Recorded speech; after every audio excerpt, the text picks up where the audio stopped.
Assalamualaikum warahmatullahi wabarakatuh. Shalom, Om Swastiastu, Namo Buddhaya, salam kebajikan, salam sejahtera, dan selamat sore. Halo Sobat Kemis, aku Dinda Puspa akan menemani kalian pada Redox 2 sore hari ini. Nah, bagi Sobat Kemis yang sebelumnya belum sempat lihat nih live Redox 1, biasa melihat tayangan ulang Redox 1 di YouTube dan Spotify HMD Kimia ya.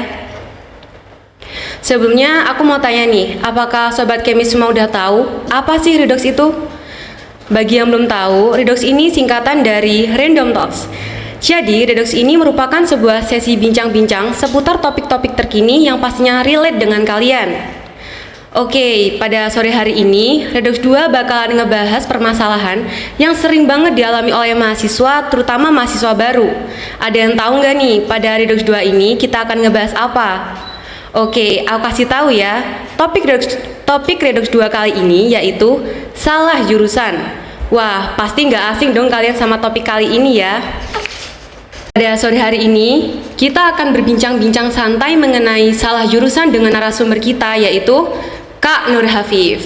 For your information nih, Kak Hafif ini adalah anak psikologi. Jadi, perbincangan kita ini akan mengarah mengenai psikologi nih guys. Wah, seru banget nih ya kayaknya. Langsung aja nih kita sapa narasumber kita. Halo Kak Hafif. Halo Kak Dinda. Gimana nih Kak kabarnya? So far so good. Karena tadi juga perjalanan jauh ya, karena berangkat dari Tulungagung buat ketemu teman-teman. Semoga bisa belajar bersama ya. Amin, effort banget nih ya Kak. Kalau boleh tahu nih Kak, akhir-akhir ini lagi sibuk ngapain nih? Kalau akhir-akhir ini karena masih liburan ya, kan udah selesai nih semester 6-nya. Jadi di rumah aku coba explore berbagai macam hal sih. Terus terutama juga aku punya intensi untuk datang ke sini buat belajar juga gitu, explore hal baru, coba ngobrol dengan teman-teman. Wah, nambah relasi Kak ya. Yeah. Sebelumnya terima kasih banyak ya Kak sudah menyempatkan waktunya untuk mengisi acara Redox 2 ini di tengah padatnya jadwal Kakak.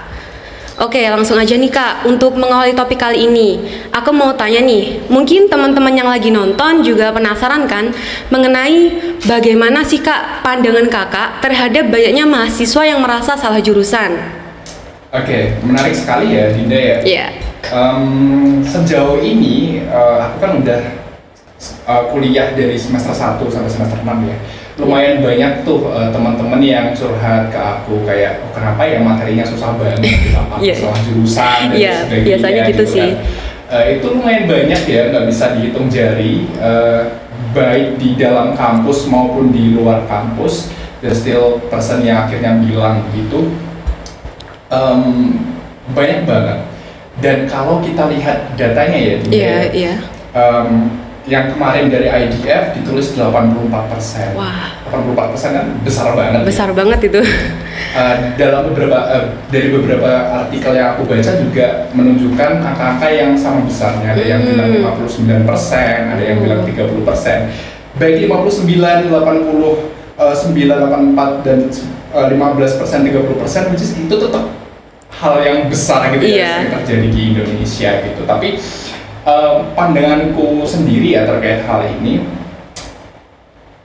yang aku rasakan dan coba aku baca di sini banyak yang di-highlight dari perasaan-perasaan merasa jurusannya salah itu adalah kata merasanya, ada kayak merasa salah jurusan gitu. Jadi apakah benar dia salah jurusan atau hanya bosan semata? Kan beda ya.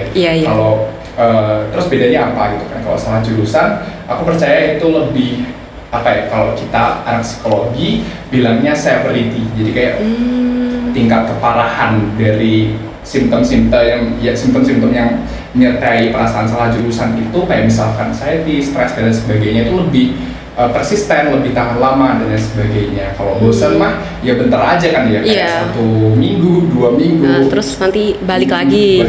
Nanti kalau misalkan kita dapat sesuatu yang kita sukai gitu ya, kita akan termotivasi semangat lagi gitu kan. Gitu kan. Itu sih sejauh ini. Oke. Lalu nih Kak, menurut Kakak apakah kejadian seperti ini wajar terjadi kepada mahasiswa pada umumnya? Gimana nih? Kalau wajar dan tidak wajar ya Dinda, ini menarik sekali menurutku, karena kalau di psikologi sendiri kita tuh ada satu ilmu khusus yang khusus membahas sesuatu yang tidak wajar dalam ranah psikologi ya. Itu diklasifikasi jadi satu mata kuliah namanya psikologi abnormal. Kalau ada sendiri ya? Iya, ada sendiri. Kalau abnormal kan berarti tidak normal kan, tidak wajar gitu ya. Cuman klasifikasi mereka atas apa yang wajar, yang normal dan apa yang tidak wajar, yang tidak normal itu berdasarkan frekuensi dari kejadian ini terjadi di masyarakat umum gitu. Misalnya kayak depresi itu kind of 2%, 1% lah yang terjadi di worldwide ya, seluruh dunia gitu. Jadi kita nggak bisa bilang by frekuensi depresi adalah hal yang normal, hal yang wajar terjadi gitu, karena juga banyak orang di luar sana yang nggak depresi gitu. Nah, kalau kita lihat berdasarkan datanya tadi ya, 84% itu kan gede banget ya. Gede itu. Berarti by frekuensi harusnya kita bisa bilang bahwa salah jurusan ini adalah hal yang normal terjadi, yang wajar. Yang wajar terjadi pada mahasiswa gitu ya, terutama tadi dibilang Mbak Dinda juga mahasiswa baru. Mahasiswa baru gitu itu biasanya. Iya, wajar. Benar. Dari frekuensi kita wajar, tapi kita harus memberikan sedikit catatan gitu ya.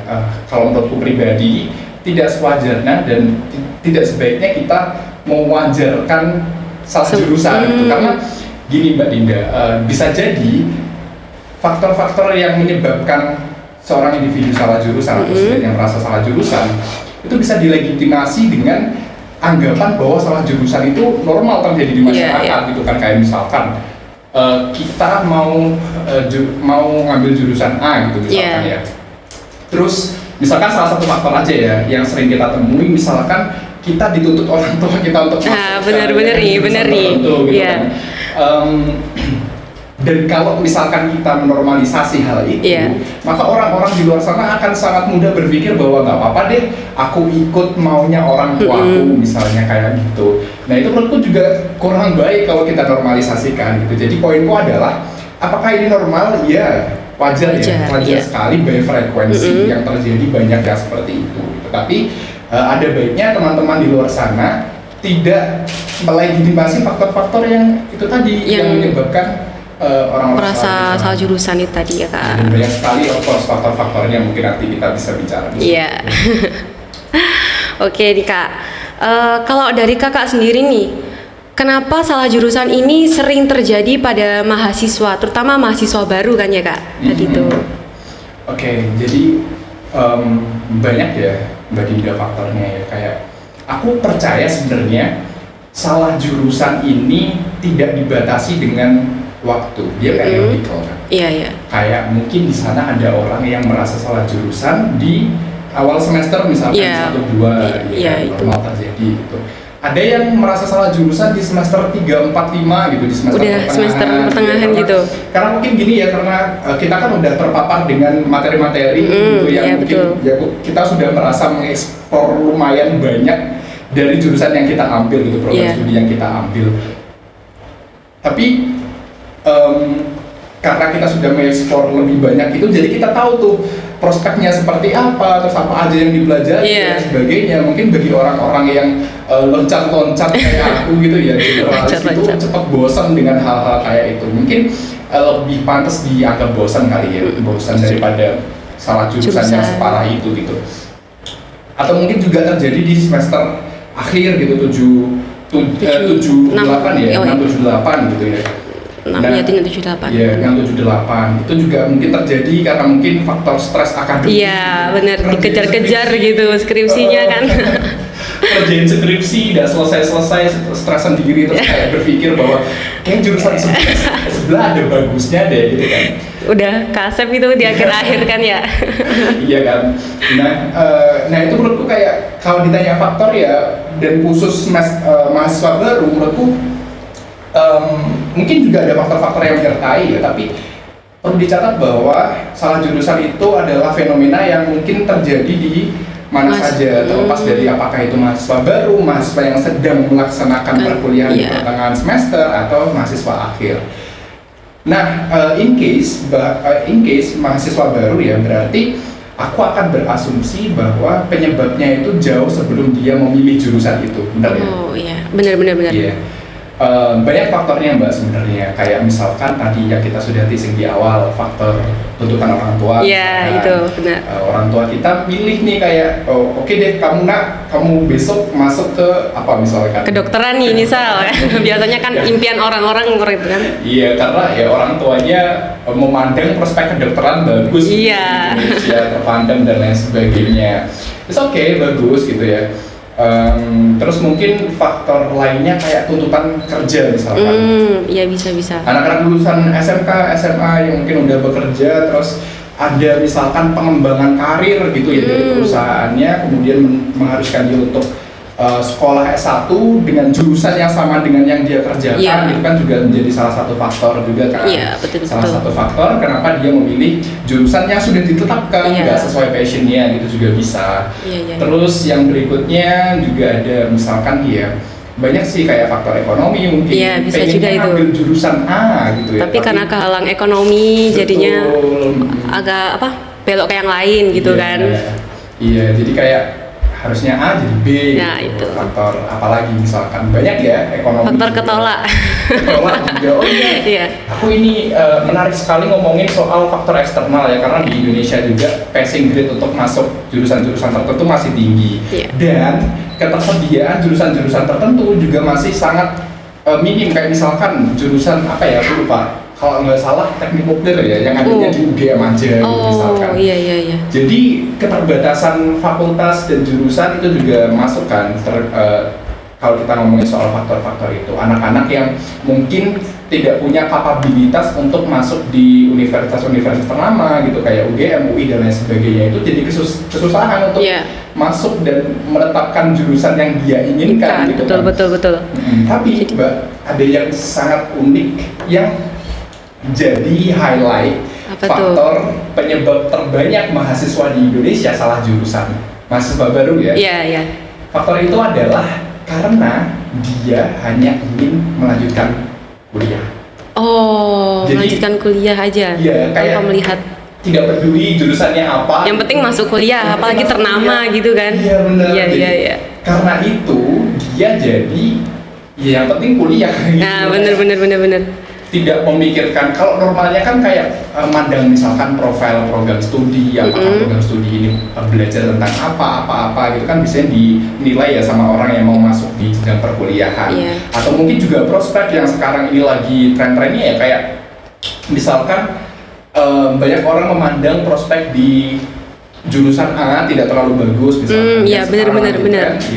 Yang sekarang lagi tren adalah jurusan-jurusan kayak misalkan data analis, data scientist, AI dan lain sebagainya, itu lagi booming banget. Bener. Jadi banyak orang tuh kira-kira kayak, aku pengen ke situ deh gitu, prospek karirnya bagus gitu, bener-bener. Akhirnya dia masuk di situ gitu tanpa melihat kemampuannya gitu kan. Melihat kemampuannya, terus habis itu melihat profil jurusannya seperti apa. It's normally happen ya di situ. Ya kalau kita ngobrolin soal faktor yang paling unik ya yang tadi, keinginan orang tua Indonesia untuk orang-orangnya hanya melanjutkan kuliah tanpa menimbang faktor-faktor itu. Begitu. Sulit tuh. Oke nih Kak, selanjutnya aku mau tanya nih Kak, apa sih Kak akibatnya kalau seseorang itu merasa bahwa dirinya itu tersesat di suatu jurusan? Akibatnya nih apa nih? Tersesat di suatu jurusan. Oke. Akan sangat banyak ya. Aku coba berangan-angan gitu. Mungkin kalau dari sisi psikologi itu ya klasik lah ya, kayak stres mungkin atau cemas dan lain sebagainya, terus performa akademiknya tuh turun dan lain sebagainya ya. Aku sering banget menemukan teman-temanku yang dia sebenarnya nggak belak-belakan bilang kalau dia salah jurusan gitu ya, atau tidak minat, tapi engagement ke setiap mata kuliah, engagement ke tugas-tugas dan proyek-proyek itu rendah banget. Jadi asumsiku ya dia mengalami kesulitan akademik gitu yang diakibatkan karena dia tidak melihat profil program studi dengan baik gitu, psikologi, atau hanya sekedar tersesat gitu kayak tersesat di suatu jurusan. Ya itu kan dari sisi psikologi ya, kecemasan, terus performanya menurun dan sebagainya gitu. Tapi ada sesuatu yang aku coba highlight gitu ya. Ini lebih ke long term. Jadi kalau dan ini ada hubungannya BTW dengan yang tadi kita bicarakan soal menormalisasi salah jurusan. Iya. Kalau kita sering menormalisasi salah jurusan gitu ya dengan melegitimasi faktor-faktor penyebab masuknya salah jurusan, penyebab terjadinya salah jurusan tadi, kita bisa pertama ya kalau kita nggak engage dengan apa yang kita kerjakan, ya kita nggak akan mendapatkan hasil yang baik gitu kan. Normally ya, normalnya kita tidak akan mendapatkan hasil yang baik, nilai kita kacau. Nilai aja kacau, portfolio apalagi gitu. Kalau ke jenjang pekerjaan itu kan kita butuh skill juga kan, skillnya tuh benar-benar dilihat banget. Proyek yang kita kerjakan, peraihan juga kan. Iya. Nah, kalau misalkan anak-anak dengan performa rendah misalkan karena salah jurusan kan kasihan ya. Iya. Mereka akhirnya tidak bisa mengembangkan dirinya dengan optimal. Betul. Dan ketika masuk di dunia pekerjaan, akhirnya kesulitan kalau ngambil satu bidang, walaupun sebenarnya tidak selalu demikian ya, karena juga banyak orang-orang yang akhirnya mengembangkan karir di bidang lain di luar bidang yang diminati itu. Ketika belajar S1 dan lain sebagainya. Contohnya kayak ada salah satu artis lulusan psikologi. Gak apa-apa kan? Iya. Takut. No sebut merek nih Kak. Iya baik. Jadi salah satu artis lulusan psikologi tapi kerjanya di bidang entertainment. Itu kan juga normal kan. Juga di luar sana kalau nggak salah ya, lupa nama artisnya siapa gitu. Tapi dia juga lulusan psikologi tapi sekarang itu dia main ini alat musik yang kayak UFO itu apa sih namanya? UFO? Ya yang diputar-putar terus ada suara. Apa itu? Nah itu, jadi bukan berarti ketika kita tidak begitu berhasil di jurusan kita dan ketika masuk di dunia kerjaan kita nggak dapat apapun gitu. Bisa jadi kita bisa mengembangkan hal lain yang baru kita dapat. Iya, yang mungkin lebih kita sukai dan lain sebagainya gitu. Tapi normalnya ketika kita salah jurusan performa kita jelek kan jadinya, atau mungkin ketika masuk di dunia pekerjaan kita tidak cukup punya portofolio, akhirnya menganggur lama dan perlu pendidikan lagi dan sebagainya. Jadi menurutku masalah jurusan ini bukan masalah yang kecil gitu kan, karena dampaknya bagi individu, bagi masyarakat dan bagi mungkin skill yang lebih besar depannya gitu kan juga tidak terlalu baik gitu kan. Berarti benar-benar harus dipertimbangkan Kak ya. Betul banget. Oke. Selanjutnya, kalau menurut Kakak, kenapa sih seseorang itu bisa merasa bahwa dirinya salah jurusan? Kenapa seseorang bisa merasa bahwa dirinya itu salah jurusan? Kenapa tuh? Menurut Kakak deh, menurut Kakak. Oke. Kenapa seseorang bisa merasa bahwa dirinya salah jurusan? Ya banyak hal ya. Kayak misalkan nggak cocok dengan apa yang dia pelajari. Karena gini Mbak, aku percaya bahwa akan sangat asik gitu bagiku atau engage banget ke suatu pekerjaan jika pertama aku tahu apa yang aku kerjakan. Gitu. Ini menurutku ya teman-teman ya. Aku tahu apa yang aku kerjakan. Gitu. Yang kedua, aku tahu prospeknya bagiku ke depannya.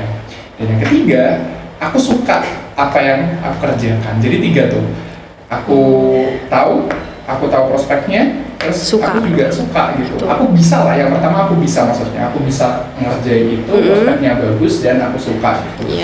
Bayangin kalau orang-orang yang, aku percaya setiap orang seperti itu ya.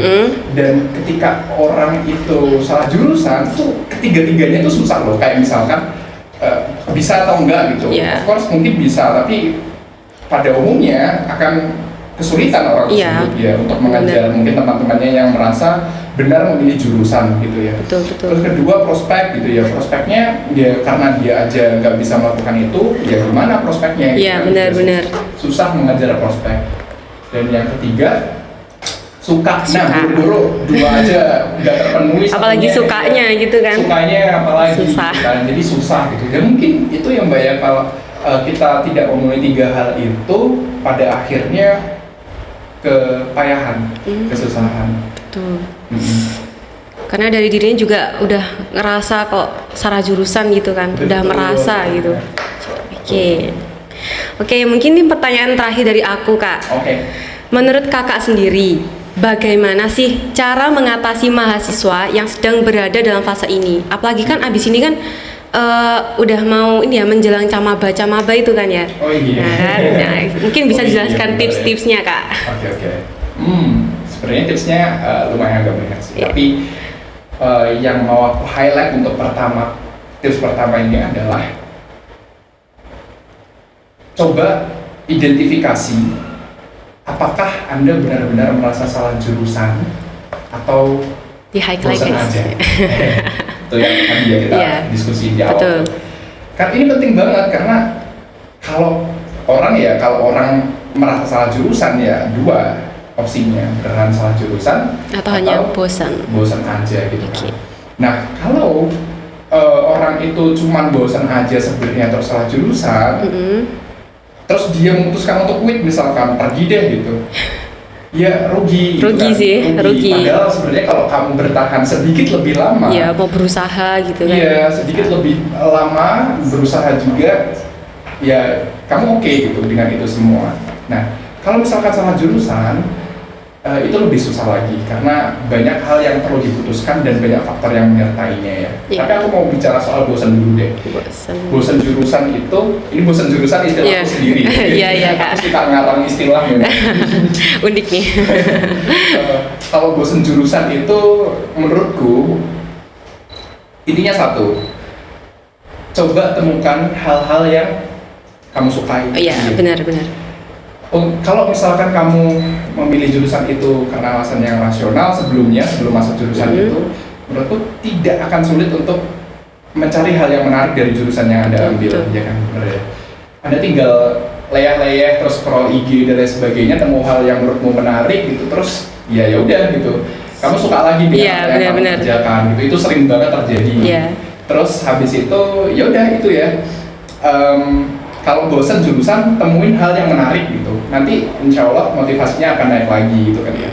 Tapi kalau salah jurusan yang agak lama ini terjadinya persisten, itu lumayan susah tuh. Jadi ada beberapa opsi untuk menyikapi ya. Ada kuratif dan ada preventif. Secara preventif kita bisa benar-benar memikirkan gitu ya dengan segenap apa yang kita bisa, kira-kira kita tuh siapa, kita mau kemana dan sebagainya. Itu kalau sekarang kan aku nggak tahu ya, tapi di zamanku itu guru BK itu masih nge-branding dirinya untuk sebagai guru yang tidak galak dan sebagainya. Kan guru BK sendiri kan ini ya, dia adalah fasilitator untuk kita berkonsultasi gitu, ke jurusan mana kita mau pergi, siapa diri kita dan sebagainya yang lebih cocok kemana dan sebagainya. Nah, kalau sekarang aku nggak tahu, mungkin semakin lebih baik ya. Mungkin guru BK di luar sana juga sudah kasih fasilitas, sehingga harapannya adalah banyak anak-anak yang pada akhirnya berhasil memilih jurusan yang tepat. Gitu ya. Itu preventif ya, preventif. Dan pikirin bener-bener mau kemana, siapa diri kita. Bener-bener dipertimbangkan nih. Betul, dipertimbangkan dengan sangat-sangat baik. Kalau kuratifnya, kalau udah kadung nyemplung gitu ya, kadung nyemplung. Kalau terlanjur masuk di jurusan tertentu itu, teman-teman bisa ada dua opsi sih sebetulnya. Kalau dari aku ya, yang pertama quit, maksudnya pindah jurusan. Iya. Karena itu sangat efisien menurutku, karena kalau misalkan terjadi di mahasiswa baru itu sangat efisien. Kalau misalkan ditunda-tunda gitu sampai semester 7. Nah itu, rugi banget sih itu. Kayak udah berapa UKT-nya? Ya benar. Kalau beasiswa mah tidak apa-apa ya. Kalau bayar nih orang tuanya, aduh nak. Nah itu, quit ya. Quit ini ya banyak banget advantage-nya, untungannya kan. Kamu bisa segera lepas dengan apa yang membebanimu saat ini gitu ya. Dan kamu bisa fokus pada satu hal yang menurutmu kamu banget gitu. Keuntungan lainnya adalah hemat biaya kalau kamu segera menyadari di awal dan keluar di awal. Itu akan sangat efisien secara biaya dan waktu. Itu sangat bagus. Tapi sayangnya nggak banyak orang yang merasa di awal atau? Iya, mungkin juga merasa di awal, tapi maksudku nggak banyak orang yang punya privilege sebesar itu untuk memutuskan oke, aku pindah ke kuliah sana deh, kuliah sana gitu kan. Nggak banyak orang yang mungkin punya privilege sebesar itu ya. Nah, di lain sisi menjadi mahasiswa itu kan juga sebuah privilege. Iya, betul. Kalau nggak salah cuma sekian persen gitu, sekian persen kecil masyarakat Indonesia yang berhasil melanjutkan di sarjana S1, di jenjang S1. Nah, itu secara preventif. Kedua itu bertahan, keep it on. Karena tidak semua orang punya privilege tadi. Salah satu caranya supaya kamu tetap stuck, bertahan, supaya menyelesaikan that problem yang terjadi di kamu adalah bertahan. Bertahan ini sebenarnya adalah opsi alternatif ya. Kalau misalkan quit terlalu susah buat kamu. Kalau bertahan itu juga ada advantage-nya, juga ada kekurangannya. Kamu harus bertahan kan susah ya. Iya, benar-benar. Bertahan susah banget, apalagi kalau udah nggak engage dengan apa yang kita kerjakan, udah payah banget. Nah, tapi bertahan itu juga ada keunggulannya. Banyak orang-orang di luar sana ketika bertahan dia lebih resilient, akhirnya belajar untuk resilient bahasanya, kayak tahan banting. Kebal. Iya, kebal dengan semua masalah gitu kan. Terus belajar juga belajar mempelajari hal yang tidak disukai misalkan. Itu kan juga skill-skill yang sangat dibutuhkan betul. Untuk mengasah diri kita.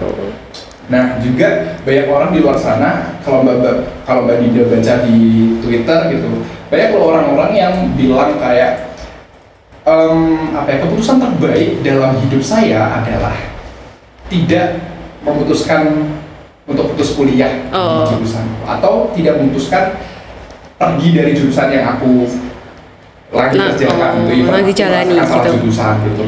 Keputusan terbaikku adalah tetap melaksanakan itu, tetap bertahan gitu kan, bertahan aja gitu. Karena kadang kita nggak menyadari gitu bahwa jurusan yang kita tidak suka ini kedepannya prospeknya itu bagus banget gitu bagi kita.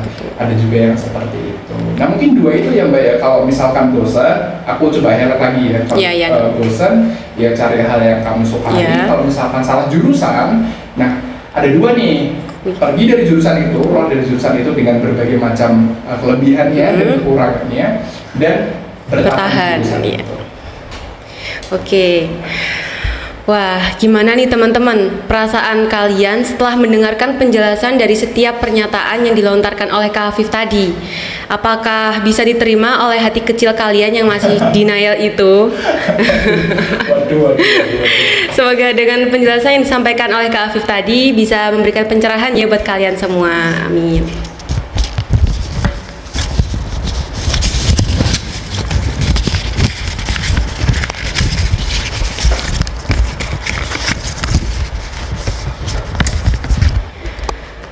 Nah, Sobat Kemis, pastinya juga pengen dong tanya-tanya ke Kak Hafif. Aku persilahkan deh buat temen-temen yang pengen tanya-tanya ke narasumber kita. Untuk mengetik pertanyaannya bisa dituliskan di kolom komentar ya. Sambil nunggu nih. Oke, baik. Boleh.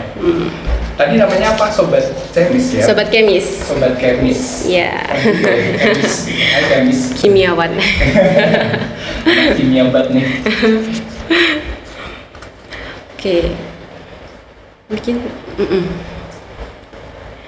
aku mau tanya nih sama Kak Afif. Oke, boleh. Kak Afif ini kan udah semester 7 ya? Iya. Semester 7. Terus kalau denger-dengar tadi waktu yang sharing-sharing pertama, Kak Afif kan sebenarnya tuh dulunya dari Saintek. Yeah. Terus masuk ke psikolog nih kan nyoba tuh kan, pengen terjun ke sosum gitu kan. Yeah. Itu gimana Kak? Awal-awalnya tuh apa juga kayak ngerasa, waduh, aku nyoba ke sini kok mungkin ada ngerasa salah jurusan juga atau gimana gitu? Oh iya, sebenarnya nih aku mau ngomongin di awal tapi makasih ya. Iya, nggak apa. Jadi sebenarnya ya bagiku selama perjalanan akademiku sering sekali aku merasa salah jurusan. Tapi merasa salah jurusan bukan berarti aku salah jurusan ya. Iya. Nah, aku identify myself as bosen juga. Bosen. Iya, karena perjalanan akademik itu lumayan unik ya. Di SMA aku ambil saintek, tapi dalam 3 tahun itu fokusku berubah-ubah, kadang di biologi, fisika, dan kimia gitu. Terus pas di kuliahnya aku tiba-tiba jadi fokus pengenku ke sosial humanoria karena selama SMA aku disibukkan dengan kegiatan-kegiatan ekstrakurikuler yang pada dasarnya berinteraksi dengan manusia. Jadi aku lihat mempelajari manusia dan sebagainya, memahami seluk-beluk apa manusia dan sebagainya itu menarik buat saya, dan segi praktisnya juga menarik bagi saya. Akhirnya aku memutuskan untuk deh psikologi aja gitu. Ya agak loncat-loncat ya, tapi it's fun. Menyenangkan. Iya, Ya, tadi kan bosen tuh penting kita tahu Kak yang disukain itu apa di situ ya kan. Betul. Oke. Kak Dida gimana? Pernah merasa Aduh. Ini kan masih awal ya Kak, masih awal tuh wajar kan. Wajar. Gini, awalnya emang ngerasa salah jurusan sih emang. Cuma kan karena jurusan ini nggak beda jauh juga dari jurusan yang aku minati sebelumnya. Terus emang mungkin rezekinya di sini di kimia. Jadi ya mau nggak mau aku berusaha untuk mendalami kimia ini gitu. Jadi biar apa? Ya mungkin seperti Kak Afif tadi kayak ada kadang ngerasa bosennya gitu. Tapi aku mencari kayak aku harus tahu apa yang aku sukain di sini biar aku bisa termotivasi lagi gitu. Gitu. Tapi ya menarik loh kita bicara soal passing grade ya, karena yang kita pilih terkadang bukan tempat kita gitu kan. Kalau di zamanku ada 2 pilihan ya, kalau nggak salah sih 2 pilihan ya kalau universitas. Dan pertama dan kedua, tapi dua-duanya aku ambil psikologi waktu itu. Nah sekarang nggak tahu tuh, kata Mbak Dida ada 3 ya? 4 malah. Iya 4. Dan Mbak Dida pilih semuanya beda jurusan atau satu jurusan? Kalau yang waktu tahunku itu masih 2 sih Kak, tapi yang tahun ini 4. 4 itu namanya uji coba ya Kak. Tahun-tahun uji coba. Oke, udah ada pertanyaan nih Kak dari @natasha_rahma_. Pertanyaannya, Kak, aku saat ini lagi ngerasa salah jurusan nih Kak. Boleh bagi tipsnya nggak Kak agar dapat menyukai jurusan saya saat ini? Oh iya, bagus. Itu pertanyaan bagus karena ada indikasi sudah mengidentifikasi apakah Anda salah jurusan atau bosan jurusan. Iya betul. Bagus. Siapa tadi namanya? @natasha_rahma. Mungkin bisa dipersilahkan buat Kak Afif buat menjawab. Oke, kalau in case upayanya adalah mencari apa yang disukai dalam hal yang sudah Anda kerjakan, bagus bagi Anda untuk mencari lewat sumber manapun. Ya, kalau Anda orang yang auditori gitu, podcast sekarang banyak membahas tentang hal-hal serandom itu. Mungkin merujuk ke jurusan yang Mbak Natasha sedang kerjakan. Yeah. Atau mungkin kalau Mbak Tasya lebih suka hal-hal yang sifatnya eksploratif gitu ya, Mbak Tasya bisa coba berbagai macam proyek-proyek yang disediakan oleh universitas, misalkan dengan berrelasi dengan dosen atau dengan mahasiswa kakak tingkat gitu. Mungkin ada kesempatan untuk diajak bereksplorasi, melakukan penelitian misalnya dan sebagainya, sehingga Mbak Natasya bisa melihat hal yang lebih luas gitu terkait dengan jurusan yang Mbak Natasya kerjakan gitu. Atau mungkin ada lagi, kalau aku suka baca buku ya, nge-rilis itu semua gitu. Kayak ketika aku buntu gitu, aku cari ide tentang psikologi, aku biasanya banyak baca buku gitu terkait dengan psikologi. Tapi untungnya kalau in case aku ya, psikologi kan adalah sains, kita manggilnya sih hub science. Hub science itu kayak ini satu bidang keilmuan yang punya branch, yang punya cabang ke banyak ilmu lain. Ada psikologi ekonomi, psikologi lingkungan, psikologi, aku mau ngucapin ini tapi psikologi hewan ada. Oh, ada di juga. Jepang, iya di Jepang itu ada psikolog kucing, bayangin. Wah, ada khusus nih ya, ada apa kelasnya sih sendiri nih.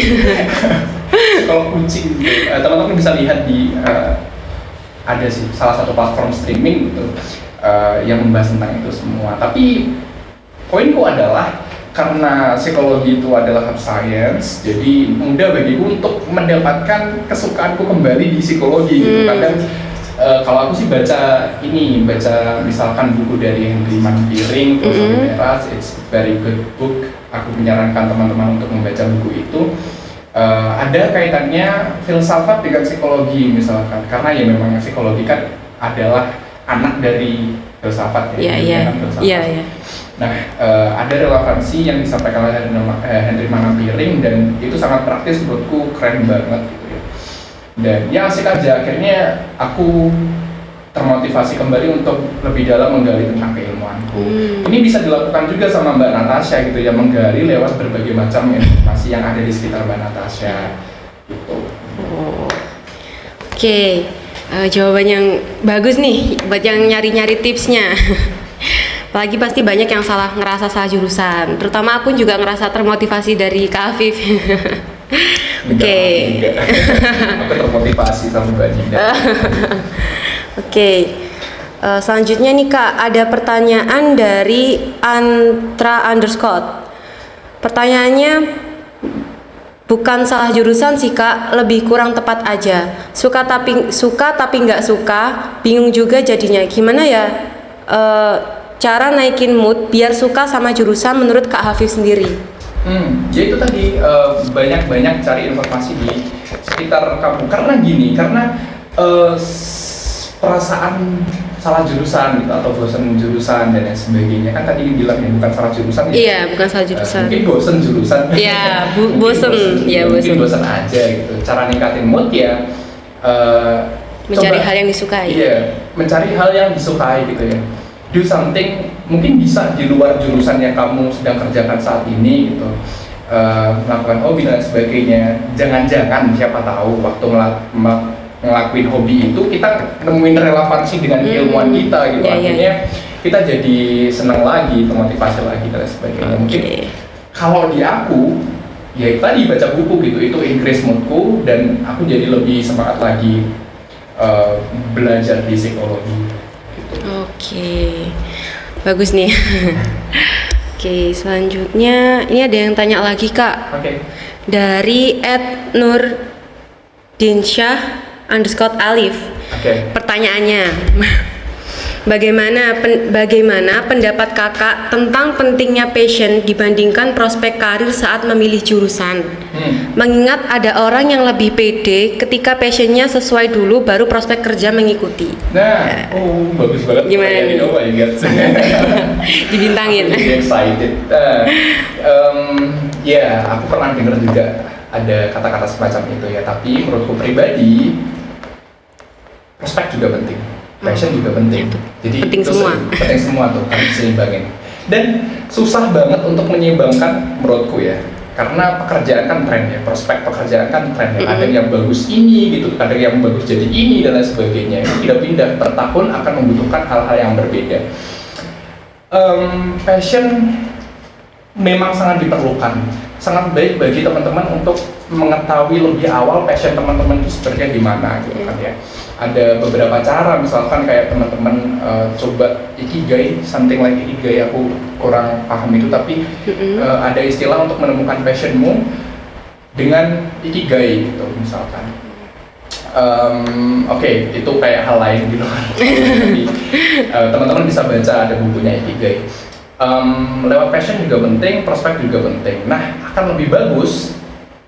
Ini balik lagi di ikigai sebenarnya, maaf ya. Gak apa-apa. Ada satu konsep ikigai itu bilang bahwa yang bagus adalah integrasi dari 3 hal. Yang pertama, yang kamu passion dengan hal itu. Yang kedua, yang menghasilkan bagi kamu.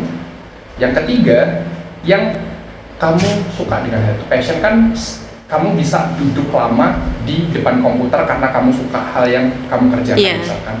Kalau suka itu ya, itu memungkinkan kamu tuh explore hal lain di luar komputer itu, misalkan yang berhubungan dengan apa yang kamu kerjakan di komputer. Betul. Kan 2 hal yang berbeda. Seingatku itu ya mungkin bisa dikoreksi oleh teman-teman aku soal ikigai. Nah, relevansinya apa? Ya boleh kita idealis gitu ya, memandang prospek kayak tidak peduli dengan passion, prospek bagus, gas gitu kan.